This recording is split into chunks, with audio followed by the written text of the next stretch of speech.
दर्शक बंधु आज आम जानिबा जे दिने एमिति होइतिला जे भगवान कृष्ण गधपाद धरितिले। जी सारा संसार को चलाउचंती से पुणी गधपाद धरितिले। तेबे आसंतु जानिबा एहा पछरे थिबा एक सुंदर कहानी।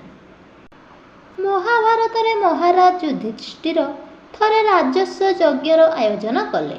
जेउ यज्ञ रे हाराहारी 1 लक्ष राजा को आमंत्रण करिवार व्यवस्था थिला, किंतु भगवान को ज्ञात हैला जे जरासंध नामक एक राक्षस 1 लक्षरु 2 जन कम राजा को बंदी करी रखिची एवं से मध्य गोटिए यज्ञ करुची जेउथिरे राजा मानंकु बळी दियाजिबो।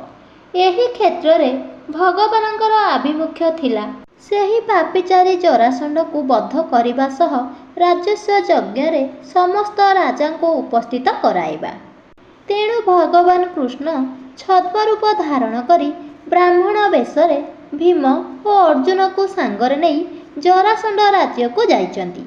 सेठी जाई सेठारे 4टी द्वार अतिक्रम करने को पड़िबो बोली देखिचंती। प्रथम द्वार को जरासंध निजर पुओ सहदेव को जगाइचंती जे कि बहुत ज्ञानी। द्वितीय द्वार रे शिमिली वृक्ष रही, सेहीपरि तृतीय द्वार रे तुरी रही एवं चतुर्थ द्वार रे गध जगिची। प्रथम द्वार को अतिक्रम करिबा पई भगवान कृष्ण सुमधुर स्वर रे वेद पाठ करिथिले। जेउठी स्वयं ब्रह्म भगवान वेद पाठ करुचंती सेही जागारे सहदेव ताहा शुणी अत्यंत प्रीत हेले एवं यथा संभव तांको द्वार छाड़ी देले। द्वितीय द्वार रे शिमिली वृक्ष जगी थाए। जेतेबेले शत्रु द्वितीय द्वार निकट को आसीबो सेतेबेले थुंटा शिमिली वृक्षटी फूलरे परिपूर्ण होइजिबो। सेही फूलर सुगंधरे जरासंध जानी परिबो तार राज्य को केही शत्रु आसिला। जेतेबेले भगवान कृष्ण भीम और अर्जुन जाइचंती सेही समय रे शिमिली गछटी फूलरे परिपूर्ण होई जाइची।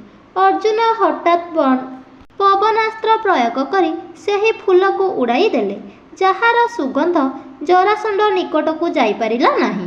तृतीय द्वार निकटरे रहिची भेरी बा तुरी।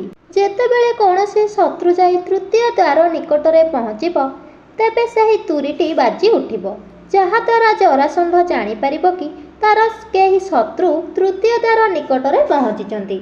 एही समय रे कृष्ण एवं भीम अर्जुन जाई पहुँचिचंती। सेतेबेले सेही तुरी बाजिबाकु लागिला। बाजिबा संगे संगे कृष्ण तांकर 5 जनिय शंख भेरी मुहरे भर्ती करिदेले, जहा फଳରେ तार शब्द तुरी शब्द परि न होई शंख शब्द परि हेला, जहार शब्द जरासंध शुणी पारिले मध्य शत्रु बोली अनुभव करि पारिला नाही। शेष द्वार बा चतुर्थ द्वार जेउठी गध द्वारपाल होई जगिची, जी शत्रु देखी बोबाईकी गर्जन करिबो एवं तार आग गोड़ दुईटी ऊपर को टेकी दब, जहा द्वारा जरासंध जानी पारिबो केही शत्रु आसीची। सेतेबेले कृष्ण भीम और अर्जुन चतुर्थ द्वार रे पहुँचिले।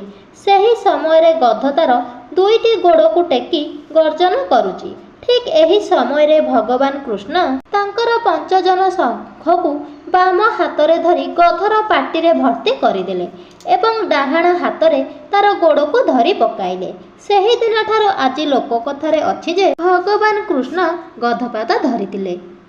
तेबे एहा होउची भगवान कृष्ण गधपाद धरितिबार रहस्य।